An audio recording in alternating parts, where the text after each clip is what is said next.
మన ప్రభువైన యేసు క్రీస్తు నామమున అందరికీ వందనాలు. ఈరోజు ధ్యానాంశముగా ప్రసంగి గ్రంథము 2వ అధ్యాయము 14వ వచనం నుంచి కొన్ని వచనాలు ధ్యానించుకుందాం. జ్ఞానికి కన్నులు తలలో నున్నవి, బుద్ధిహీనుడు చీకటి యందు నడుచుచున్నాడు. అయినను అందరినీ ఒక్కటే గతి సంభవించునని నేను గ్రహించి తిని, కావున బుద్ధిహీనుకి సంభవించినట్లే నాకును సంభవించును గనుక నేను అధిక జ్ఞానము ఎలా సంపాదించి తినని నా హృదయమందనుకుంటుని, ఇదియు వ్యర్థమే. బుద్ధిహీనులు గూర్చినట్లుగానే జ్ఞానులు గూర్చియు జ్ఞాపకం ఎన్నటికని ఉంచబడదు. చీకటి కంటే వెలుగు ఎంతో ప్రయోజనకరము, బుద్ధిహీనత కన్నా జ్ఞానం కలిగి ఉంటే ఎంతో ప్రయోజనకరము అనే వాక్యంలో చెప్పబడింది. జ్ఞానికి కన్నులు తలలో ఉండును, బుద్ధిహీనుడు చీకటిలో నడుచును వాక్యంలో ఉంది. అంటే చీకటిమయమైన జీవితంలో వెలుగు కావాలని మనం కోరతాం. దేవుడు కూడా ఆది యందు అగాధ జలముల పైన చీకటి కమ్మినప్పుడు వెలుగు కావాలని దేవుడు కోరాడు. మన జీవితాల్లో కూడా చీకటిగా ఉన్న మన అనేక విషయాల్లో వెలుగు కావాలంటున్నాం. వెలుగు అంటే ఉదయం వచ్చే వెలుగని కాదు. మన జీవితంలో చీకటిలో అనేకమైన సమస్యలతో, అనేకమైన కష్టాలతో, అనేకమైన ఇబ్బందులతో ఉండి మనం వాటి నుంచి విడుదల కావాలని అడుగుతాం. మామూలు మనుషుల జ్ఞానం అంతేకాకుండా దేవుని యొక్క జ్ఞానం ఏంటి? మన యొక్క జీవితం ఎంతో పాప భవిష్యమై ఉన్నది. మరి ఇటువంటి జీవితం నుంచి, చీకటి నుంచి మనకి వెలుగు కావాలని కోరటం అనేది చాలా విజ్ఞతతో కూడింది, అంతే కదా. మనం ఎన్నో పాపాలతో ఉన్నాం కాబట్టి ఈ పాపాలతో మనం ఈ రీతిగా లోకంలో జీవించినాక తిరిగి మరణిస్తే మనము నీతి రాజ్యానికి వెళ్ళే అవకాశాలు ఉండవు. మరి అంతగా మనకి వాక్యంలో బోధించి మనకు అనేక రీతులుగా మరి తెలియపరిచి జ్ఞానంతో మనం చూస్తున్నాం. మరి ఇన్ని తెలిసినవి కూడా ఆ చీకటిలో ఉండకుండా వెలుగు కావాలనే కోరతాం. బుద్ధిహీనుడు ఎట్లా నడుస్తాడు? చీకటిలో నడుస్తాడు. బుద్ధిహీనుడు అంటే జ్ఞానం యోచించక ఏది తోచిందో ఏది జరుగుతుందో చేసుకుంటూ పోతుంటాడు. కాబట్టి అట్లా కాకుండా జ్ఞానవంతులు కన్నులు తలలో ఉండినంటే, కన్నులు ఎక్కడుంటే మామూలు ముందు కనబడి తలలో ఉండింటే తల ఏం చెప్తుంది?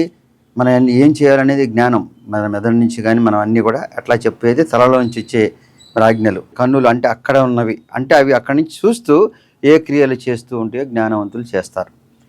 మరి ఇంతగా జ్ఞానవంతులు మరి అన్ని విషయాలు తెలుసుకొని ఏ రీతిగా జీవించాలి, ఎక్కడ మరి చీకట్లో పడకూడదంటే లోకానుసారమైన జీవితం కూడా చీకట్లో అంటే మనం అనేక సమస్యలు ఇట్లో కాకుండా బయటపడాలనే ప్రయత్నంలో ఉంటారు, లేదా పడకుండా జాగ్రత్తలు తీసుకున్నాం. మరి అటువంటి విషయాల నుంచి బయటపడటానికి చేసే యొక్క జ్ఞానంతో యోచించే క్రియలు ఉంటాయి. దైవానుసారమైన జ్ఞానం కోరేవాళ్ళు మరి ఆ యొక్క పాపమైన జీవితం, చీకటిమయమైన జీవితాన్ని నుంచి వెలుగు కావాలంటే మరి నీతిమత్తమైన జీవితానికై మరి ఉన్న సమస్యలను అధిగమించి ముందుకు పోవాలని కోరతారు. అయితే అందరికీ ఒకటే గతి సంభవించిన నేను చూశానని ఇక్కడ వాక్యం రాయబడింది. బుద్ధిహీనికి సంభవించినట్టు నాకును సంభవించిన కనుక నేను అధిక జ్ఞానం ఎలా సంపాదించిందని నా హృదయం అనుకుంటుని, ఇది వ్యర్థమే. ఎందుకని బుద్ధిహీనులు కూర్చున్నట్లుగానే జ్ఞానులు కూర్చి జ్ఞాపకం ఎన్నటికీ ఉంచబడదు. రాబో దినములు వారందరూ మరువబడిన వారెందరూ జ్ఞానులు మృతి పొందే విధమెట్టిదో బుద్ధిహీనులు మృతి పొందుతారని. బుద్ధిహీనుడికి సంభవించినది నాకు జరిగింది. ఈ ఎంత జ్ఞానం సంపాదించుకునే ప్రయోజనం ఏంటి? మరి నేను చనిపోయినా, అందరూ బుద్ధిహీనులు చనిపోయినా ఒక చోటుకి వెళ్తున్నాము, వాళ్ళు మృతి పొందిన విధంగానే మనం పోతున్నాం. కాబట్టి ఇవన్నీ కూడా ఒకడు గాలి కొరకే ప్రయాసపడినట్టుగా కనబడిన కనుక బ్రతుకుట నాకు అసహ్యమయ్యాను. ఇవన్నీ చేసి వ్యర్థమని చెప్తున్నాడు. ఎవరు? సొలొమోను రాజు. సొలొమోను రాజుకి దేవుడు అనేకమైన దీవెనలు ఇచ్చాడు.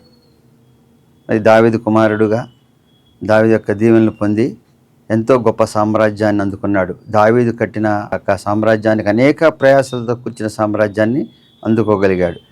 అందుకుని మరి దేవుణ్ణి అడిగాడు. దేవుణ్ణి అడిగితే దేవుడు ఏమన్నాడు? ఈ పరిపాలించ కావాల జ్ఞానాన్ని, తెలివిని సంపదనిస్తా అన్నాడు. ఉన్న రాజ్యంతో పాటు అధికమైన సంపద అన్నీ సమకూర్చుకొని మరి అనుభవించి చూసిన తర్వాత రాసిన ఈ వచనాలు ఇవన్నీ. జ్ఞానవంతుడిగా ఉండాలని కోరుకుంటాం, లేకపోతే బుద్ధిహీనుడిలాగా మనం జీవించము, అయినా కూడా వ్యర్థమైనదిగా కనబడుతుంది. మరి జ్ఞానవంతుడిగా జీవించినప్పుడు వ్యర్థమైనదిగా ఎందుకు కనబడుతుంది? ఈయన విషయంలో ఏం జరిగింది? ఈయన కన్ను ఏది దృష్టి ఉంచినా అదే కోరుకున్నాడు. అంటే సంపద కావాలని కోరుకున్నాడు, ఆ రీతిగా దొరికింది. అన్ని రకాలుగా అనుభవించగలిగిన ఒక రాజ్యాన్ని దేవుడిచ్చాడు. అటువంటి దాంట్లో ఆయనకి ఏమీ ఎదురు లేదు, తిరుగులేదు, అన్నీ కూడా అనుభవించగలిగాడు.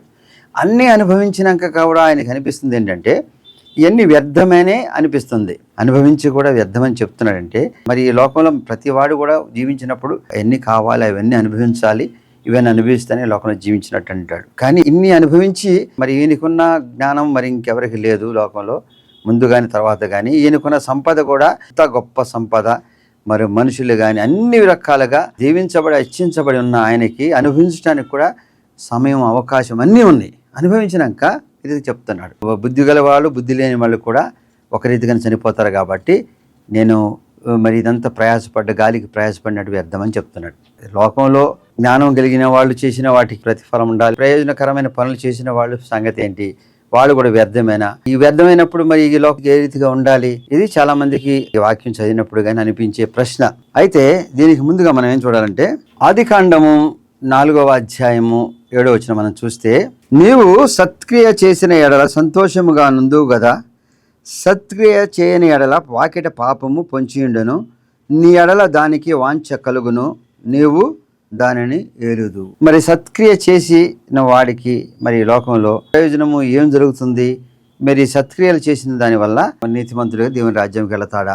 రోమీయులకు రాసిన పత్రిక 3వ అధ్యాయం 20వ వచనం చూస్తే, ధర్మశాస్త్ర సంబంధమైన క్రియల మూలముగా మనుష్యుడు నీతిమంతుడుగా తీర్చబడాడు. అపోస్తలుడైన పౌలు రోమీయులకు రాసిన పత్రిక 3వ అధ్యాయం 28వ వచనం చూస్తే, ధర్మశాస్త్ర సంబంధమైన క్రియలు లేకుండా విశ్వాసము వలన నీతిమంతులుగా తీర్చబడుచున్నారు. ధర్మశాస్త్ర సంబంధమైన క్రియలు చేస్తే నీతిమంతులుగా తీర్చబడరు. ఈ ధర్మశాస్త్రమైన సంబంధమైన క్రియలు చేయాలి, ధర్మంగా జీవించాలి అంటారు కదా, వాళ్ళు నీతిమంతులుగా తీర్చబడినప్పుడు మరి ఎట్లా నీతిమంతులుగా తీర్చబడతారంటే, విశ్వాసం వలనే నీతిమంతులుగా తీర్చబడతారు. విశ్వాసం ఏంటి? యేసుక్రీస్తునందు ఎవరైతే విశ్వాసం ఉంచారో వారు మరి నీతిమంతులుగా తీర్చబడతారు. యేసుక్రీస్తునందు విశ్వాసులుగా ఉంచేవారు నీతిమంతులుగా ఎలా తీర్చబడతారంటే, యేసుక్రీస్తు మన పాపముల నిమిత్తం ఆయన ప్రాయశ్చిత్తం చేసి మన పాపమును తొలగించి మనల్ని రక్షించుకున్నాడు. కాబట్టి ఆయన యందు విశ్వాసం ఇచ్చినప్పుడు ఆయన ద్వారా మనకి ఆ రక్షణ కలుగుతుంది. అప్పుడు మనం చేసిన నీతి క్రియల వలన కాదు, అక్కడ నీతి క్రియల వలన రక్షణ కలగట్లేదు. యేసుక్రీస్తునందు రక్షణ, యేసుక్రీస్తునందు విశ్వాసం. ఏది? ఆయన నిలిచి మనం ఎంతో పాపరహితమైన జీవితాన్ని, మన పాప జీవితాన్ని ఒప్పుకొని చేయనని, పాపం లేకుండా జీవించడానికి ఎప్పుడైతే ఒప్పుకొని ఆయన రక్షకుడుగా అంగీకరించమని అడిగామో, ఆ రక్షణ భాగ్యములో ఆయన కృప ఉచితముగా మనకి ఇవ్వబడుతుంది. అంతేగాని మనం వెలబెట్టి కొన్నది కాదు. నీతి క్రియలు చేసేటప్పుడు చాలా మనం వెచ్చించి చేస్తాం. కాబట్టి ఆ నీతి క్రియల వల్ల మనకి నీతి రాజ్యం మనకు వస్తే, ఆ యేసుక్రీస్తు చనిపోయే ప్రయోజనం ఏంటి? ఆయన ఎందుకు చనిపోయాడు? యేసుక్రీస్తు ఆ పాపముల నిమిత్తం చనిపోయే పాపమును తుడిచివేశాడు. కాబట్టి ఆయన యందు విశ్వాసం ఇచ్చిన వారికి నీతి రాజ్యం వస్తుంది. లోకంలో పాపం చేసిన వాళ్ళకి మరి లేకపోతే నీతి క్రియలు చేసిన వాళ్ళకి ప్రయోజనం ఏంటి? మరి చేయాల్సిన అవసరం లేదా?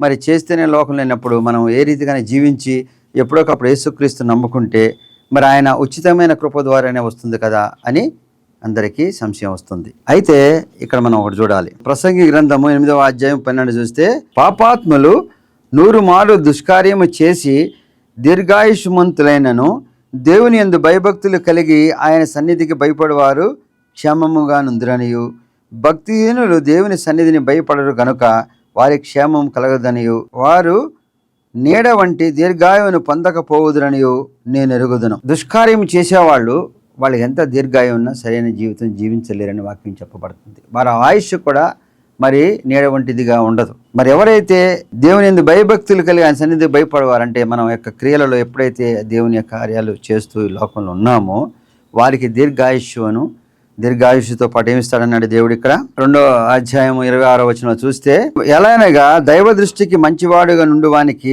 దేవుడు జ్ఞానమును, తెలివిని, ఆనందమును అనుగ్రహించను. అయితే దైవ దృష్టికి ఇష్టడగు వానికి ఇచ్చుటకై ప్రయాసపడి పోగు చేయు ఆ పనిని ఆయన పాపాత్మునికి నిర్ణయించను. అంటే దైవ దృష్టి యందు జ్ఞానం పెట్టి మనం చేస్తున్న క్రియల వలన, మనం ఈ లోకంలో జీవిస్తున్న విధానం వలన ఏమి కలుగుతుంది? అక్కడ తెలివి, జ్ఞానము, ఆనందము. అంటే మన తెలివితో, మన జ్ఞానముతో, మన లోకంలో చేసిన విధానంతో మనం ఆనందంగా జీవించడం అనేది చాలా ముఖ్యమైన విషయం.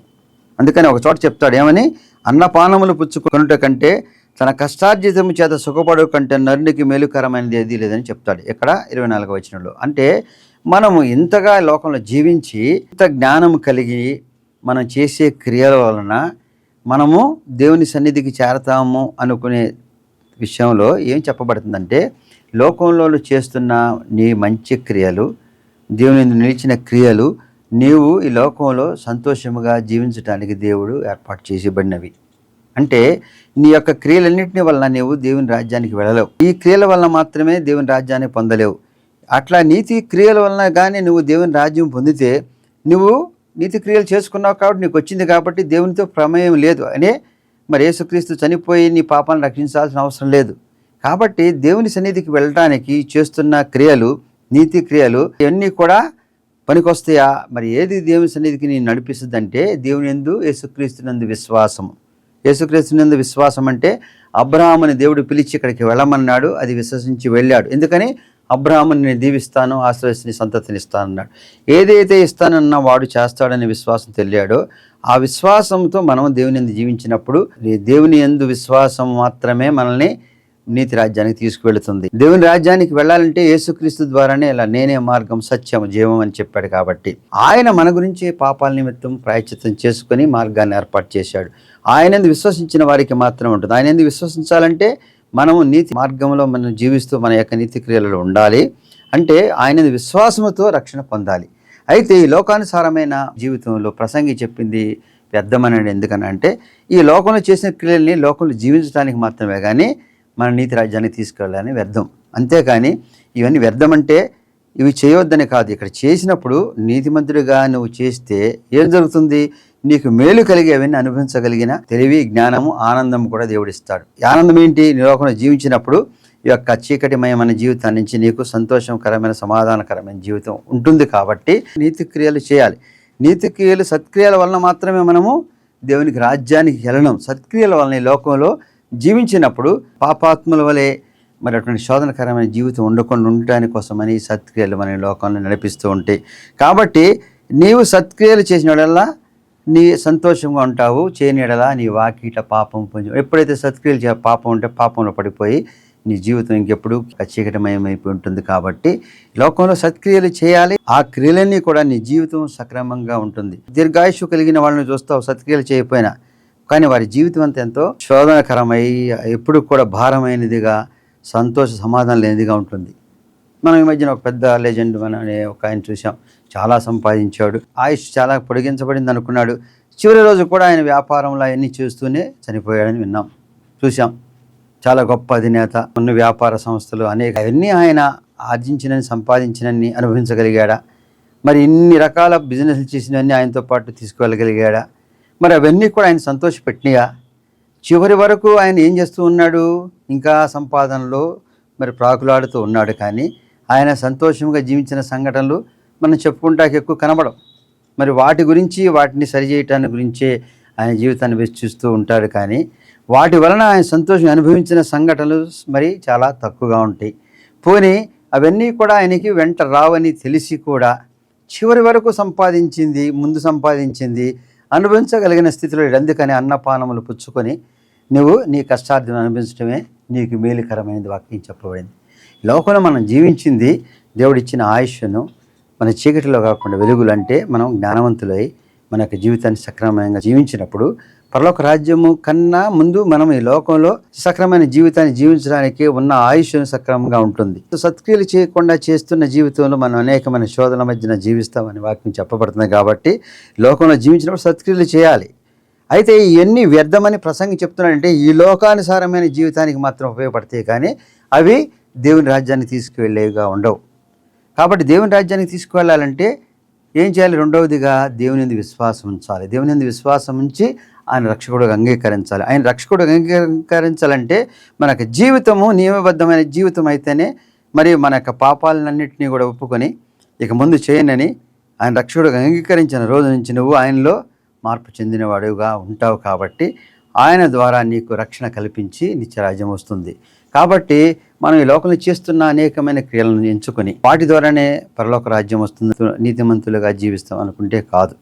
మనం ఈ లోకంలో చేసే అనేక క్రియలు మనం లోకంలో జీవించినప్పుడు మనం చూస్తుంటాం. మన యొక్క పరిస్థితులన్నింటి సరిచేసి సక్రమంగా జీవించడానికి మాత్రమే ఉపయోగపడతాయి. అయితే ఇక్కడ ధనవంతులుగా, ఐశ్వర్యవంతులుగా మరి అనేక సంవత్సరాలు జీవించిన వారు ఉంటామని కాదు. నువ్వు జీవించినంత కాలం మరి సమస్యాత్మకమైన జీవితం కాకుండా, లేకపోతే వ్యాధనతో భరితమైన జీవితం కాకుండా, లేకపోతే నీకు ఆయుష్ ఉంది కానీ అనేకమైన శోధనల మధ్యన, బాధల మధ్యన, వ్యతల మధ్యన కాకుండా సమాధానం కలిగిన జీవితం జీవించాలంటే మనము ఈ సత్క్రియలు కానీ అవన్నీ చేసి నీతిమతంతో జీవించాలి. ప్రసంగి గ్రంథంలో 21 చూస్తే, ఒకడు జ్ఞానముతోనూ తెలివితోనూ యుక్తితోనూ ప్రయాసపడి ఏదో ఒక పని చేయను. అయితే దాని కొరకు ప్రయాస పడని వానికి అతడు దాన్ని స్వాస్థ్యముగా ఇచ్చివేయవలసి వచ్చును. అయితే దైవ దృష్టికి ఇష్టడగు వానికి ఇచ్చుటకై ప్రయాసపడి పోగు చేయు పనిని ఆయన పాపాత్ముడికి నిర్ణయించును. ఈ లోకంలో జరిగే క్రియలన్నింటిలో దేవుని యొక్క మరి ఏర్పాటు దేవుని నిలిచిన వాళ్ళకు స్పష్టంగా తెలియచేయబడింది. ఏమని? ఒకడు జ్ఞానముతోనూ తెలివితోనూ యుక్తితోనూ ప్రయాసపడి ఏదో ఒక పని చేయను, అయితే దాని కొరకు ప్రయాస పడని వానికి అది లభించును. కాబట్టి ఇంతకుముందు మనం అనుకున్న ఒక లెజెండ్ లేకపోతే గొప్ప గొప్ప వ్యక్తులు మరి ఎంతో సంపాదనతో ఆఖరి క్షణం వరకు ఆ బిజినెస్ వాటిలో ఉండి వారికి అనేకమైన అనారోగ్యాలతో అన్ని తినే విషయంలో కూడా చాలా లిమిటెడ్గా ఏది తినాలి ఏది కూడదు సరైన అన్నపానాలు పుచ్చుకునే పరిస్థితులు ఉండవు. ఇంకొక రంగా శరీరం సరిగా సహకరించని అనేకమైన శారీరక రుగ్మతలతో ఉంటాయి. సరైన సమయంలో విశ్రాంతి కూడా తీసుకునే పరిస్థితులు లేకుండా బిజినెస్లు ఉంటాయి. ఈ మూడిట్లో కూడా మరి ఏది సంతోషకరమైన పరిస్థితి లేకపోయినా మరి ఆర్జించిన దాన్ని ఇంకా పెంచుకోవాలని దాన్ని నిలబెట్టుకోవాలని ఎవరికి ఇవ్వాలనుకునే ఎంతో తాపత్రయంలో జీవితంతో గడుపుతూ సమయాన్నంత వెచ్చిస్తూ వారు ఎవరి గురించి సంపాదిస్తున్నారో ఎవరు దాన్ని అనుభవిస్తున్నారో అనేది లేదా తర్వాత ఎట్లుంటుందని యోచించరు. కానీ ఆ సంపాదన ఏదో అనుకుని వాళ్ళకి ఇస్తారనుకుని వాళ్ళ జీవితంలో అనుభవించగలిగిన సంతోషం ఏముంది? వారు ఆ సుఖించవలసిన సమయంలో ఉందా? శరీరం సహకరించిన పరిస్థితుల్లో, ఆహారం తీసుకునే పరిస్థితుల్లో, అనేకమైన మందులతోనూ లేదా ఇంకో రకంగా జీవిస్తూ సమయాన్ని కూడా మరి విశ్రాంతి లేకుండా పనిచేస్తూ మరి ఆ రోజు వరకు కూడా సంపాదించింది రేపు పొద్దున ఎవరు అనుభవిస్తూ ఉంటారు. అంటే ప్రయాసపడిన వాడికి అది వెళుతుంది. వాడు ఏ రీతిగా దాన్ని అనుభవిస్తాడని ఎవరు చెప్పగలరు?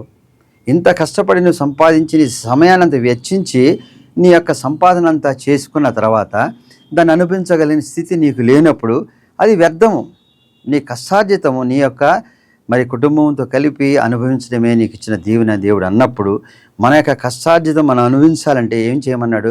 నీ యొక్క సత్క్రియలు నీ జీవితానికి ఎటువంటి సమస్య లేకుండా తీసుకొస్తుంది. కాబట్టి సత్క్రియలోని లోకంలోని జీవించడానికి సరైన మార్గం దేవుడు అన్నీ ప్రసాదిస్తాడు. కాబట్టి నీ సత్క్రియలతో ఈ లోకంలో జీవించి నీకు ఇచ్చిన ఆయుష్ను సక్రమ రీతిలో నీకున్న సమస్యల నుంచి నీకున్న చీకటి నుంచి వెలుగులోకి వెళ్ళే రీతిగా నీ జీవితాన్ని నడిపిస్తాడు. కాబట్టి సత్క్రియల ద్వారా ఈ లోకానుసారమైన జీవితంలో సమస్యలు, కష్టములు, ఇబ్బంది లేకుండా సమాధానకరమైన జీవితం జీవిస్తావు. అయితే సత్క్రియలు చేయకుండా లోకంలో జీవిస్తే పాపము నీ వాకిట పొంచి ఉండి నువ్వు సంపాదించింది కూడా ఎవరి కోసం సంపాదించి వారు ప్రయోజనం పొందుతారని చెప్పలేం. అంతేకాకుండా ఇక్కడ ఏం చెప్పింది ఏంటంటే దైవ దృష్టికి ఇచ్చుటకు వానికి ఇచ్చుటకై ప్రయాసపడి పోగు చేయ పనిని ఆయన పాపాత్మునికి అప్పచెప్పాడు. కాబట్టి పాపాత్ముడు అనేక రీతిలో సంపాదించుకుంటాడు అనుకుంటాడు కదా, వాడు అనేక రీతిలో సంపాదించుకునేదంతా ప్రయాసపడి చేసిందంతా దైవ దృష్టికి అనుకూలమైన వాడికి చెందే పరిస్థితులు కూడా వస్తాయి. అంటే సత్క్రియలు చేసే కార్యక్రమానికి కూడా అటువంటి రీతిగా వెళ్ళే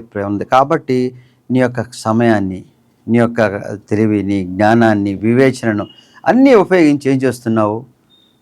ఉదయం లేచిన దగ్గర నుంచి ఏ రీతిగా సంపాదించాలనుకుంటున్నావు, ఏ రీతిగా అధికారం పొందాలనుకుంటున్నావు, లేకపోతే ఇంకెన్నో కొట్టల్లో కూర్చుకోవాలనుకుంటున్నావు. ఒకరు ఎంతగానో ఆ పంట పొలాలన్నీ చూసినప్పుడు మరి నాకు ధాన్యం ఉంది కాబట్టి కొత్త కొట్లన్నీ ఏర్పాటు చేసుకొని ఎంతకాలం బతకాలనుకున్నప్పుడు ఆ రాత్రి సమయంలో దేవుడు పిలిచి వెర్రివాడా ఈ రాత్రి నిన్ను పిలిస్తే నువ్వేం చేస్తావు? ఆ కొట్లన్నీ వస్తాయా? కూర్చుకున్నవి వస్తాయా? నీవు లోకంలో జీవించినప్పుడు సమాధానకరమైన జీవితం జీవించు. వేటి గురించి ఆశపడి దుష్క్రియలు చేస్తే నీ జీవితం అంత ఏ రీతిగా ఉంటుంది? ఆ వాటి గురించి ప్రయాసపడుతూ ప్రాకులాడుతూ జీవిస్తమే కానీ నీ యొక్క సమాధానకరమైన జీవితం ఉండదు. ఆఖరి క్షణం వరకు సంపాదించి నువ్వు అనుభవించలేని స్థితిలో దాన్ని చేసి కూడా వ్యర్థమే. నీకెందుకు ప్రయాణికి వచ్చేది కాదు. నీ తర్వాత అనుభవించేవాడు ఏ రీతిగా ఉంటున్నాడో తెలియదు. ప్రోగు చేసిన మరి ఎవరికో దేవుని యొక్క దృష్టికి అనుకూలమైన వాడికి చెందే అవకాశం ఉంటుంది. కాబట్టి ఈ లోకంలో దేవుడిచ్చిన జీవితాన్ని మనం ఏంటి గురించో ప్రాకులాడుతూ ఈ లోకంలో ఏదో సంపాదించుకుని ఎన్నో రకాలుగా మనం కొట్లను కూర్చుకొని ఎన్నో ఐశ్వర్య భవంతులతోనూ మరి ఐశ్వర్యంతో పదవులతోనూ ఆనందకరమైన జీవితం అనుకుంటున్నాం. కానీ ఆ సంపాదన పదవుల ప్రాకులాటలోని జీవితాన్ని చాలా ఖర్చు చేసుకుంటావు, కానీ సమాధానకరమైన జీవితం ఉండదని చెప్తుంది. అదే ప్రసంగుడుగా చెప్పి అంతగా సంపాదించుకొని అనుభవించాలని చేసి కూడా వ్యర్థమైపోయింది అనుకుంటున్నాడు. ఎందుకని? వీటి వల్ల నీకు నిత్యరాజ్యం రాదు, ఈ లోకంలో సమానమైన జీవితం ఉండదు. ఈ లోకంలో నువ్వు సత్క్రియలు చేసి నీ జీవితాన్ని సమాధానకరం పరుచుకుంటావు. సత్క్రియలతో జీవిస్తున్న నీకు దేవుని యందు రక్షణ కల్పించే రీతిగా దేవుని సన్నిధికి నువ్వు ఎప్పుడైతే విశ్వాసం ఉంచావో ఆయన రక్షణ ద్వారా నిత్య రాజ్యానికి వారసుడిగా అవుతావు. కాబట్టి మనము దేవుని వాక్యం విని దేవుని వాక్యం అనుసరించే మనకి దేవుడిచ్చే జ్ఞానము, తెలివి, యోచన అన్నీ కూడా మన యొక్క జీవితాలని మెరుగుపరిచేవి, అంటే మన యొక్క జీవితం వెలుగుమయం చేసేవిగా ఉండాలి. మన జీవితంలో ఏది సంపాదించిన మనము, మన కుటుంబం అనుభవించగలిగి ఇతరులని హాని చేయకుండా, వారిని నష్టపరిచేదిగా కాకుండా, ఆ సంపాదించిన ధనము కానీ సంపాదించిన ప్రతిదీ కూడా అనుభవించగలిగిన స్థితి మనకి దేవుడిస్తే నీవు సత్క్రియలు చేసి సంపాదించిన వాడే అవుతావు. అంటే నీ క్రియలు దేవునికి అనుకూలమైన అర్థం. నువ్వు సంపాదించినది సరైన అనుభవం నీ జీవితంలో లేకపోతే, సమాధానం లేకపోతే, నువ్వు సంపాదించిన ఎన్ని కోట్లైనా నువ్వు అనుభవించవలసిన పరిస్థితి నీకు దేవుడు ఇవ్వకపోవచ్చు. ఇచ్చిన ఒక జీవితం కూడా దుర్భరంగా ఉంటుందని వాక్యంలో చెప్పబడింది. కాబట్టి మరి ఈ సమయంలో మనం దేని గురించి ప్రయాసపడుతున్నాం, మరి దేని గురించి మనం యోచిస్తున్నాం, ఎంత సంపాదించుకోవాలనుకున్నాం, మన యొక్క సమయాన్ని వెచ్చిస్తూ మనకున్న పరిస్థితులన్నింటినీ అనుకూలంగా మరల్చుకుంటూ అనేక మందికి నష్టపరిచినను, అనేక మంది కష్టమైనను, దుష్కార్యముతోనైనను, లేకపోతే ఇంకా అధికమైన దాని గురించి ఆశపడుతూ చేస్తున్న సమయాన్ని ఎందుకు నువ్వు అంత ప్రయాసపడుతున్నావు, అవన్నీ నేను వెంటరావని చెప్తున్నాడు. కాబట్టి మనకిచ్చిన ఆయుష్కాలం అంతయో దేవునితో సమాధానంగా ఉండాలంటే మన యొక్క క్రియలలో దేవునికి అనుకూలమైన సత్క్రియలు చేసి, అంటే కొంతైనా మన సత్క్రియల ద్వారా మన యొక్క జీవితాన్ని సమాధానకరమైన జీవితంగా జీవించగలుగుతాం.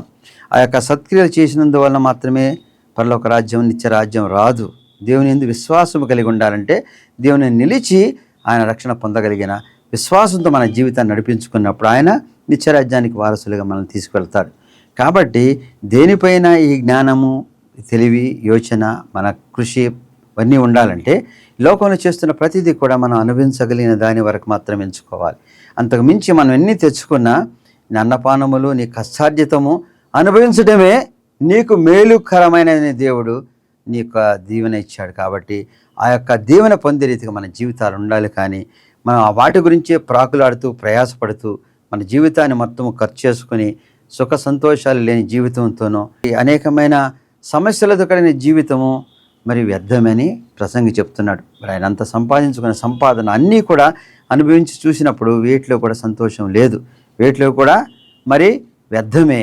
ఏది నిత్యరాజ్యానికి మన యొక్క సత్క్రియలు చేసి లోకంలోనూ దేవుని నిలిచిన మనము విశ్వాసం ద్వారా మరి ఆ నిత్యరాజ్యానికి వారసులుగా ఉండేలాగా ఉండాలని వాక్యం ద్వారా మనకి దేవుడు తెలియపరిచిన విషయాన్ని బట్టి మనము మన జీవితాల్లో మనకు అవసరం మేరకు మనకిచ్చిన తెలివి జ్ఞానాన్ని మనం ఎప్పుడు కూడా దుష్క్రియలు చేయకుండా ఉన్నప్పుడు మన జీవితం ఎంతో సమాధానకరంగా ఉంటుంది, శాంతికరంగా ఉంటుంది.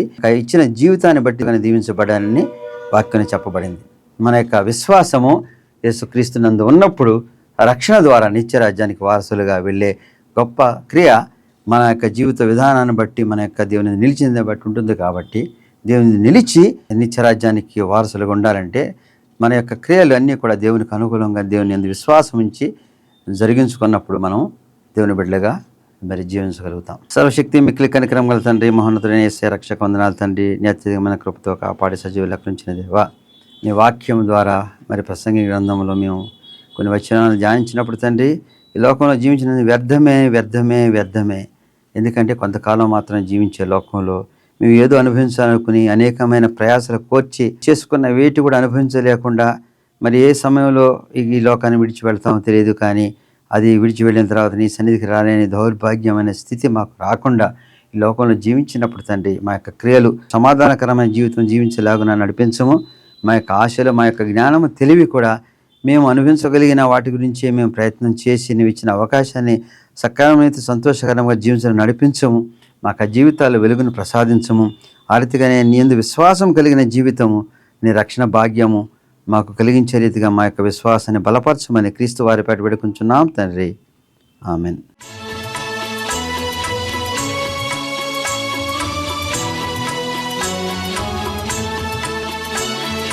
ప్రార్థన వినడి పావనుడా, ప్రార్థన మాకు నేర్పుమయా. ప్రార్థన వినడి పావనుడా, ప్రార్థన మాకు నేర్పుమయా.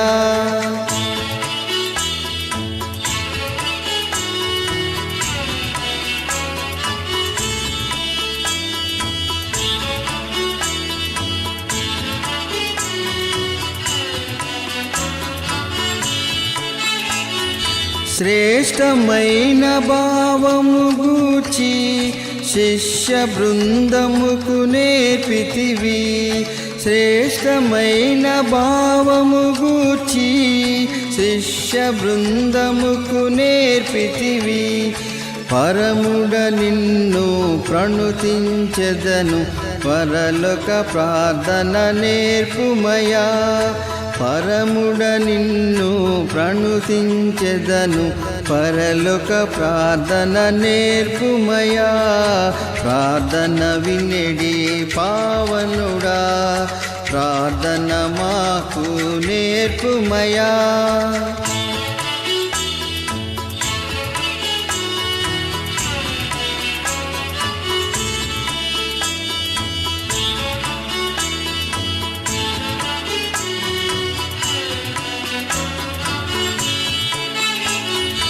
పరమదేవుడావని తెలిసి కరములెత్తి జంటగా మోడ్చి.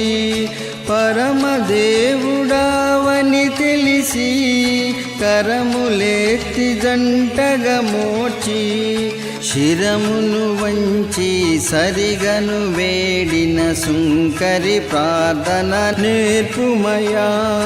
శిరమును వంచి సరిగను వేడిన సుంకరి ప్రార్థన నేర్పుమయా.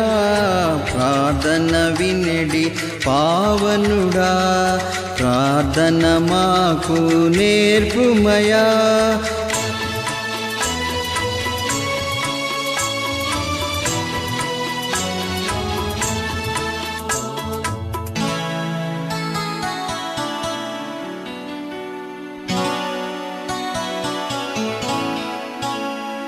శత్రుమూక నిన్ను చుట్టుకొని సిలువ పైన నిన్ను చంపగను. శత్రుమూక నిన్ను చుట్టుకొని సిలువ పైన నిన్ను చంపగను. శాంతముతో నీ శత్రులు బ్రోవగ సలిపిన ప్రార్థన నేర్పుమయా. శాంతముతో నీ శత్రులు బ్రోవగ సలిపిన ప్రార్థన నేర్పుమయా. ప్రార్థన వినెడి పావనుడా, ప్రార్థన మాకు నేర్పుమయా. ప్రార్థన వినెడి పావనుడా, ప్రార్థన మాకు నేర్పుమయా.